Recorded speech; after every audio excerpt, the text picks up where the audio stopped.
মাছ খেতে ভালোবাসে না এমন বাঙালি নেই বললেই চলে। তো সেরকমই আমি আমার খুব প্রিয় একটা মাছ রান্না করতে চলেছি আজ। তো মাছটা রান্না করার আগে মাছ তো আগে ভাজতে হবে, তো মাছটা সেরকমই ভাজতে দিয়ে দিয়েছি তেলের মধ্যে। আচ্ছা, তোমরা কেউ বলতে পারবে এটা কী মাছ? আচ্ছা চলো আমি বলে দিই, এটা হচ্ছে বেলে মাছ। বেলে মাছটা খেতে কিন্তু খুব মিষ্টি আর খুব নরম মাছ। এই মাছ খুব সাবধানে ভাজতে হয়। তো দেখো, কড়াইতে দিয়ে দিয়েছি পেঁয়াজ। পেঁয়াজটা ভাজা করে নিয়ে দিয়ে দিলাম টমেটো।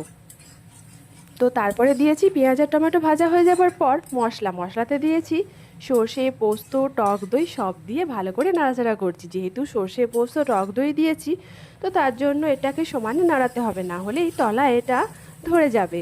তো দেখো মশলা থেকে কিন্তু তেল ছেড়ে এসেছে। এবার দিয়ে দেবো জল। তো যে যতটুকু ঝোল খাবে সে সেরকমই ঝোল দেবে। তো আমি একটা ঝাল করব, তো জলটা আস্তে আস্তে একটু ফুটে ফুটে মাছের মধ্যে ঢুকবে, তো ঝালই করব। তো দেখো ঝোলটা ফুটে এসেছে, তারপর দিয়ে দিলাম মাছ। আর অবশ্যই ধনেপাতা দিয়েছি। ধনিয়া দিলে মাছের ঝালের স্বাদ কিন্তু দ্বিগুণ বেড়ে যায়, আর একটু ঝাল ঝাল। তো আমার হয়ে গেল মাছের ঝাল রান্না। সকলকে অনেক অনেক ধন্যবাদ আমার ভিডিওটা দেখার জন্য। Thank you so much.